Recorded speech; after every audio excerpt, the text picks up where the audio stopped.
যে ডিসকাশনটা করতে চাই, আপনারা নিশ্চয়ই ট্রফিতে খেলা দেখার চেষ্টা করেন, দেখেন যখনই সুযোগ পান।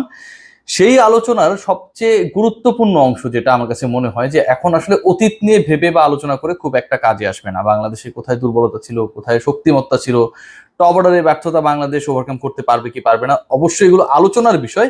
কিন্তু এই মুহূর্তে আমার কাছে মনে হয় যে টিম টাইগার্সের জন্য একটা সুখবর দিয়েই আলোচনাটা করা যেতে পারে। টিম টাইগার্সের জন্য একটা উৎফুল্ল হওয়ার মতো প্রপার প্ল্যান করে পরের যে স্টেপগুলো রয়েছে সেগুলোকে গেইন করার মতো কিছু উপাদান তৈরি হয়েছে, যেই আলোচনাটা এই মুহূর্তে খুব বেশি প্রাসঙ্গিক।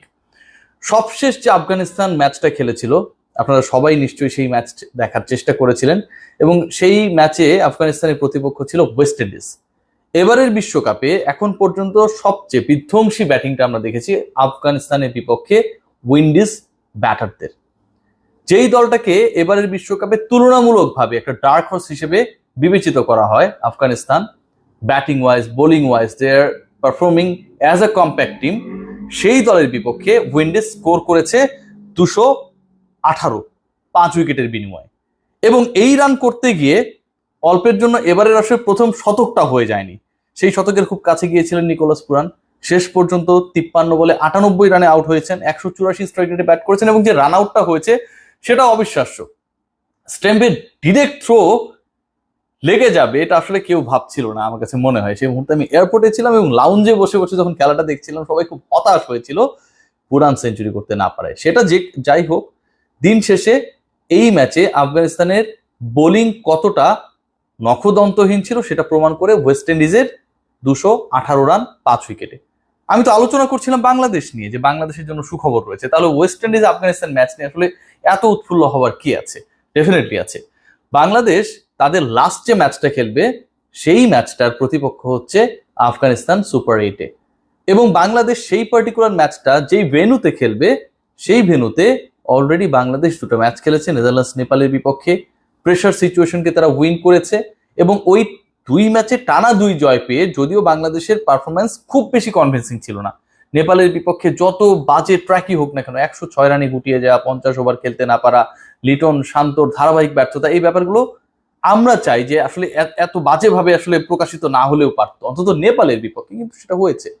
End of the day Bangladesh অসাধারণ বোলিং করেছে, এবং সেই জায়গায় নেতৃত্ব দিয়েছেন মুস্তাফিজুর রহমান। সেই জায়গায় নেতৃত্ব দেওয়ার ক্ষেত্রে সামনে থেকে বড় অগ্রণী ভূমিকা রেখেছেন আমাদের সেন্সেশন তানজিম সাকিব।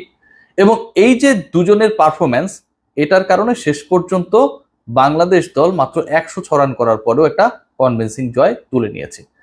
এই আলোচনাটা পুরনো আপনারা সবাই জানেন, কিন্তু মাঠে, যেই মাঠে এই ঘটনাটা ঘটেছে, যেই মাঠে বাংলাদেশ 159 রান এবারের বিশ্বকাপে তাদের হাইয়েস্ট রান করেছে, সেই একই মাঠে বাংলাদেশ এবং আফগানিস্তান 25 তারিখে, চলতি মাসের 25 তারিখে সুপার 8-এর লাস্ট ম্যাচে মুখোমুখি হবে।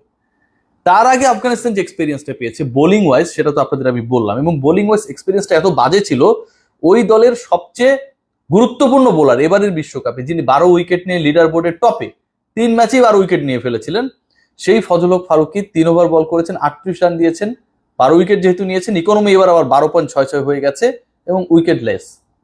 ফারুকির কথা বাদ দিলাম, ব্যাট ডে যেতেই পারে। রাশিদ খানের অবস্থা কি? রাশিদ খান 4 ওভার বল করেছেন, 45 রান দিয়েছেন, অ্যান্ড ডেফিনেটলি উইকেটলেস।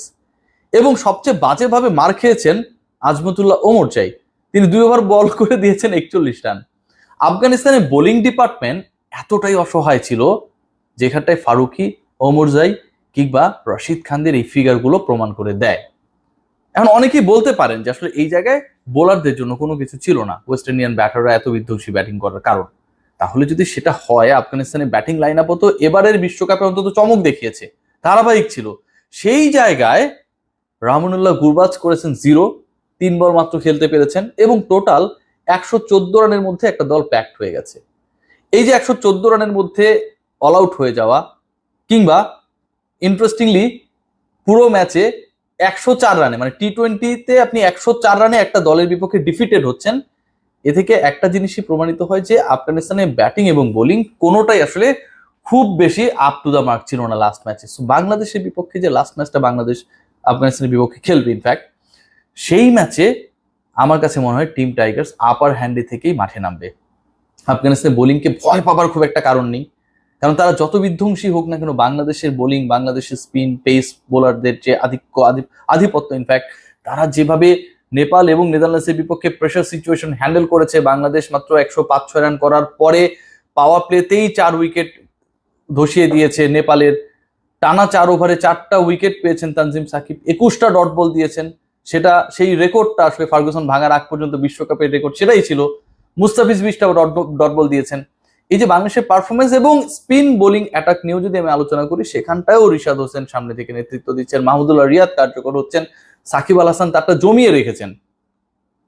বাংলাদেশের জন্য আমার কাছে মনে হয় it's going to be a big chance against Afghanistan in Saint Vincent. তাহলে হিসাবটা কি দাঁড়ায়? আমরা যদি ধরে নিই according to the present performance, pressure সিচুয়েশনে বাংলাদেশ এগিয়ে রয়েছে, বোলিং ওয়াইজ অবশ্যই বাংলাদেশ এগিয়ে রয়েছে, এবং ব্যাটিং স্কিলের জায়গায় বাংলাদেশ পিছিয়ে থাকলেও আফগানিস্তান যে খুব এগিয়ে রয়েছে সেটা কিন্তু লাস্ট ম্যাচে ওয়েস্ট ইন্ডিজের এগেনস্টে তারা প্রুভ করতে পারে নাই। সো ওই ম্যাচে যদি বাংলাদেশ জিতে যায়, লাইনের আলোচনায় আমরা আসি, বাংলাদেশের বাকি ম্যাচ থাকে আরো 2টা, এবং ওই 2টা ম্যাচ হবে বাংলাদেশকে খেলতে হবে ইনফ্যাক্ট অস্ট্রেলিয়া এবং ইন্ডিয়ার বিপক্ষে। এই 2 ম্যাচের একটাই যদি টিম টাইগার্স জয় নিশ্চিত করতে পারে, পারতেই পারে, সম্ভব, অসম্ভব কিছুই না। যেহেতু এই আফগানিস্তান নিয়ে এত আলোচনা করছি, তারা নিউজিল্যান্ডের মতো দলকে ধরা খাইয়ে দিয়ে শেষ পর্যন্ত টপ 8-এ কোয়ালিফাই করেছে। So why not Bangladesh can play the better cricket, amazing cricket against India আর অস্ট্রেলিয়া? Definitely possible. এন্টিগায় এই 2 ম্যাচের একটা যদি বাংলাদেশ জিততে পারে, আফগানিস্তানের বিপক্ষে নিজেদের খেলাটা যদি বাংলাদেশ খেলতে পারে, আর টপ অর্ডারে লিটন সন্তোষ একটু কন্ট্রিবিউট যদি করে, তাহলে সেন্ট ভিনসেন্টে রচিত হবে নতুন এক অধ্যায়। যেই অধ্যায়ের সাক্ষী হব আমরা, যেই অধ্যায় সূচিত করবে T20 বিশ্বকাপে বাংলাদেশের সেমিফাইনালে যাবার পথ চলা। So let's be hopeful. অনেক সুযোগ রয়েছে, সম্ভাবনা রয়েছে, শুধু মাঠে ডেলিভার করতে হবে। এই বিশ্বাসটা ক্রিকেটারদের রাখতে হবে, তাহলেই সব সম্ভব।